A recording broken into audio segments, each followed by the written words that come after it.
सुरुवातीपासून सुरू करू. ही आमची सुरुवात. ह्याला 20-25 कॉल केले तरी उचलला नाही. मग त्यालाच उचलला आणि टाकला गाडीत. त्याला म्हटलं जे काय तुझी आंघोळ बिंगोळ असला आता ते धबधब्यावर. फलटणमध्ये गोविंद हॉटेलवर नाश्ता करण्यासाठी थांबलो. आता संध्याकाळपर्यंत काहीच नव्हतं, त्यामुळे पुरी भाजी आणि मिसळपावर दाबून ताव मारला आणि नंतर चहावर ताव मारला आणि निघालो परत धुमाळवाडी वॉटरफॉलला. मॅपवर दाखवल्याप्रमाणे आम्ही मोगराळ गावात पोचलो.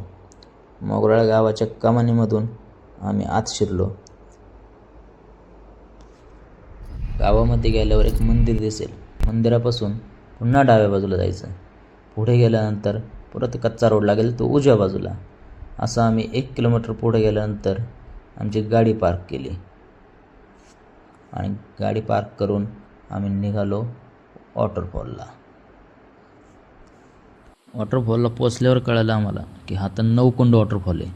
आम्हाला जायचं होतं धुमाळवाडी वॉटरफॉलला, म्हणजेच पंचकुंड वॉटरफॉलला. मॅपवरती तुम्ही धुमाळवाडी वॉटरफॉल असं टाकल्यास तुम्हाला 9 कुंडचं लोकेशन मिळणार. आता पंचकुंडची काय माहिती मिळते का अभि पाहत होता, पण त्याला काय कळाना. त्याच्या गेलं डोक्यावरून. त्याने दिला विषय सोडून.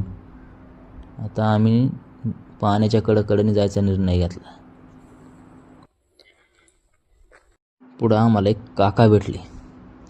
ते म्हणले तिकडं समोर जे 2 डोंगर दिसतात का, त्या 2 डोंगराच्या मधनं घुसा.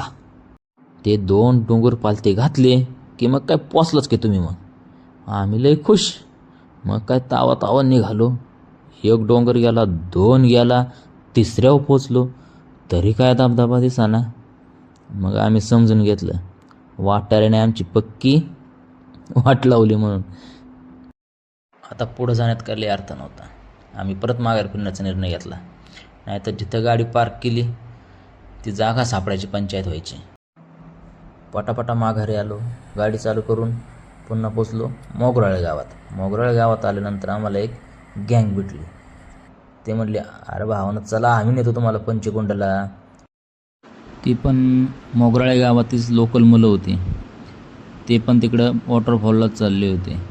त्यांनी त्यांच्या मागे येण्याचा आम्हाला सल्ला दिला, तसं आम्ही त्यांच्या मागे निघालो. आता तुम्हाला जर इकडे यायचं असेल तर तुम्ही या रूटने येऊ नका. मॅपचा वापर धुमाळवाडी गावापर्यंतच करा. धुमाळवाडी गावात गाडी पार्किंग करून तिथून 3 किलोमीटर अंतर तुम्हाला धबधब्यापर्यंत आहे. ते तुम्हाला पोटरी इतक्या पाण्यातून चालत जायचं आहे. आता ही मुलं नसते भेटली तर आम्ही तिकडूनच गेलो असतो. तोच एक बेस्ट मार्ग आहे, कारण ही लोकल मुलं असल्यामुळे त्यांना इथलचा रस्ता माहिती आहे वरच्या बाजूने. आता जर आपल्यासारख्याला इकडून नाही सापडणार. मित्रांनो कुठं असतो तुम्ही? लोकलचे काय तुम्ही ते थांबलाल तीच गाव. आम्ही आता हे 5-7 वेळा आलो. चिकन घेऊन आलोय म्हणून चाललोय तिकडे. इथून पुढे काय मोठी गाडी जाणार नाही. ते आम्हाला त्यांच्या 2 व्हीलरच घेऊन जाणार होते, ट्रिपल सीट. आपल्याकडे कोणी असा रस्ता विचारला असतं म्हणले असते डाव्या बाजूला जा, नंतर उजव्या बाजूला जा आणि नंतर पुढं जाऊन तुमच्या तिकडं तेच जे तुमच्या डोक्यात आलं. या भावांचा होता मटणाचा प्लॅन. त्यासाठी त्यांनी लाकडं गोळा करायचं काम चाललं होतं.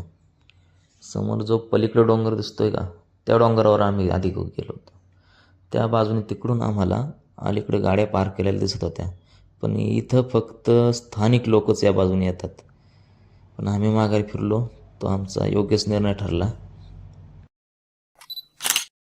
वॉटरफॉलला जाण्या अगोदर या भावांसोबत एक मस्त सेल्फी मारला आणि आता इथून आम्हाला खाली जायचं आहे. एकदाच पोचलो बाबा वॉटरफॉलला. आता इथून परत खाली उतरायचं.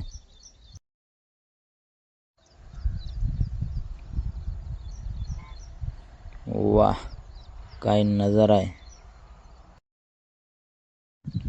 या पारुष्याने पहिली एक डुबकी मारून घेतली. इतनी खुशी. मग मी पण एक डुबकी मारली. वर येऊन लोकांक पाहिलं तर विचार केला यांना लघुशंका आलं हे काय बाहेर जाण्याचं कष्ट येणार नाहीत. मग मीच बाहेर आलो. आभीचं आणि दोघांचं पण फोटोशन केलं आणि पुन्हा काढता पाय घेतला. वरती येऊन आलो तर खाली परत हलगीचा आवाज आला. मग काय विषय आहे का परत खाली.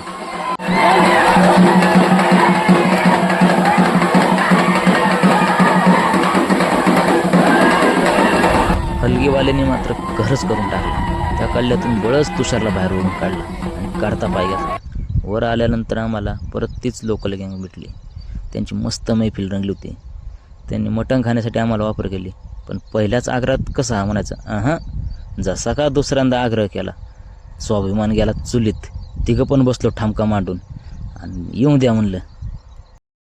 खालून गारगार पाणी, वरून पावसाचा हलका हलका थेंब आणि गरमागरम मटण. वा नादच खोळा. हा अफलातून आनंद घेऊन आम्ही पुन्हा आमच्या गाड्यांपर्यंत पोचलो. गाड्यांपाशी आल्यावर आम्हाला कळलं पेट्रोलचा कार्यक्रम झाला होता. पण घरी जाण्यात पेट्रोल होतं. त्यांनी परत आम्हाला आमच्या गाड्यांपाशी आणून सोडलं. त्या भावांचा आम्ही आभार मानले आणि निरोप घेतला. तुम्ही पण निरोप घेण्या अगोदर व्हिडिओ कसा वाटला ते नक्की कमेंटमध्ये सांगा. लाईक करा आणि फॉलो करा.